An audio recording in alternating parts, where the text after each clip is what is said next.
दोस्तों गेम खेलते खेलते असली गेम शुरू हो जाता है। पहले तो सब फनी गेम खेल रहे थे, लेकिन फनी गेम के साथ साथ मास्टरमाइंड गेम भी स्टार्ट हो चुका है।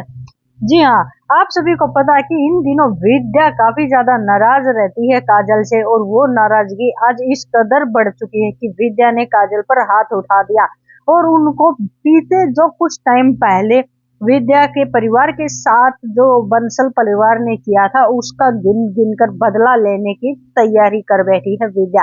उसने सारी बातों के लिए खूब खरी खोटी सुनाई कि तुम लोगों ने हमारा घर हड़पा, हमारी फॉर्म हड़पी और हमने कुछ नहीं किया, लेकिन इस बार ऐसा नहीं होगा। तुम लोगों को तुम्हारे किए की सजा जरूर मिलेगी। थप्पड़ मारा और सबको घर से बाहर निकाल दिया। यहाँ पर काजल काफी ज्यादा नाराज होकर घर से निकल चुकी है। काजल के पीछे पीछे अबीरा और तानिया और बाहर जा चुके हैं। तानिया और अबीरा मनाने की कोशिश कर रहे हैं काजल को, लेकिन काजल किसी की सुनने को तैयार नहीं है। यहाँ पर घर पर अरमान अपनी माँ विद्या को समझाने की कोशिश कर रहा है कि माँ, तुमने जो किया वो गलत किया है। बुआसा को कुछ सच नहीं मालूम था, लेकिन यहाँ पर विद्या किसी की नहीं सुनती। अरमान से कहती है कि काजल को सब कुछ पता था, तभी तो वो अपनी बहू का दिया हुआ ब्रोच पहनकर इधर उधर घूम रही थी और उसकी खूब तारीफें कर रही थी और कह रही थी कि मेरी बहू को तो सब पता है, सब नॉलेज है बिजनेस की। और कोई भी इंसान किसी भी कंपनी में इन्वेस्ट करने से पहले कोई इन्फॉर्मेशन नहीं निकालता क्या? ऐसा कभी होता है? हर कोई पूरी इन्फॉर्मेशन निकालता है, और तानिया को सब कुछ पता था। जानबूझकर तानिया ने और काजल ने मिलकर ये सब कुछ जानबूझकर किया है। लेकिन यहाँ पर अरमान काफी कोशिश करता है विद्या को समझाने की, विद्या एक सुनने को तैयार नहीं है। यहाँ पर क्रिश भी भिड़ जाता है विद्या के साथ। क्रिश भी कहता कि हमने किया क्या है जो तुम हमारे साथ ऐसा सलूक कर रही है। तब यहाँ पर कहती है कि भाई विद्या का जो अवतार है ना, जो क्रोध है, वो सातवें आसमान पर है। कह रही कि तुम लोगों ने क्या किया है, तुम लोगों ने क्या नहीं किया।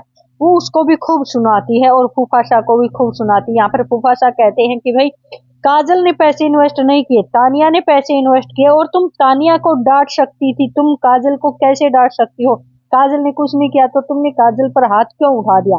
तब यहाँ पर फूफाशा को भी विद्या खूब सुनाती है, कहती कि आप तो चुप ही रहो, ये सब कुछ आप ही की मेहरबानियां हो रही है। फूफाशा को भी काफी सारी बातें सुनाती है। इतना ही नहीं दोस्तों, फिर फूफाशा भी नाराज होकर चले जाते हैं और क्रिस भी साथ में चले जाते हैं। बाहर जाते हैं और बाहर बेंच पर बैठी हुई काजल रो रही होती है और उसके दिमाग में बार बार यही बात आ रही कि भाई भाभी ने मुझ पर हाथ उठा दिया, मेरी इतनी इंसल्ट कर दी। यहाँ पर बंसल परिवार बाहर आ चुका है पोद्दार परिवार को छोड़कर। यहाँ पर फूफाशा काजल बुआशा को समझाने की कोशिश करता है कि भाई घर चलो, लेकिन वो मना कर देती है। कहती है कि मुझे अब कुछ नहीं सुनाई दे रहा, सिर्फ उस थप्पड़ की गूंज सुनाई दे रही है। लेकिन दोस्तों आप देखने वाले हैं कि भाई फूफासा कैसे मना कर लेकर आएगा। वो सिर्फ फूफासा मना कर ही नहीं लेकर आएगा, बल्कि काजल को इस बात के लिए भी मना कर लेकर आएगा कि भाई अब हम घर का बंटवारा करेंगे, अपने हक की प्रॉपर्टी मांगेंगे और अलग रहेंगे। बंसल परिवार और पोद्दार परिवार एक साथ नहीं रहेंगे। यहाँ पर साथ साथ में वो पुलिस को भी लेकर आते हैं, साथ में पुलिस को लेकर आते हैं और कहते हैं कि भाई विद्या को अरेस्ट करिए, क्योंकि विद्या ने काजल के साथ हाथ उठाया है, बदतमीजी की है। और यहाँ पर मासा को कहते हैं कि तुम घर का बंटवारा कर दो, तुम यहाँ पर हमें हमारा हक दो, ऐसा काजल बोलने वाली है दादीशा को। और ये सब सुनकर दादीशा को भी काफी शौक लगने वाला है, और दादीशा भी काजल का साथ नहीं देने वाली है, वो अपनी बहू विद्या का साथ देने वाली है। जब विद्या ये कहती है, अरमान विद्या से कहता है कि तुम माफी मांग लो, और विद्या कहती कि मैं माफी नहीं मांगूंगी। तब यहाँ पर दादीशा भी कह देती कि हाँ विद्या माफी नहीं मांगेगी। वेल गाइज, अब क्या सच में पोद्दार परिवार का बंटवारा हो जाएगा?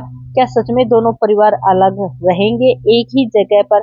क्या कुछ होने वाला? अगर आपको जानना है तो आप हमारे चैनल को सब्सक्राइब कर लीजिएगा, वीडियो को लाइक शेयर करिएगा। मिलते हैं अगली वीडियो में। जय हिंद, जय भारत।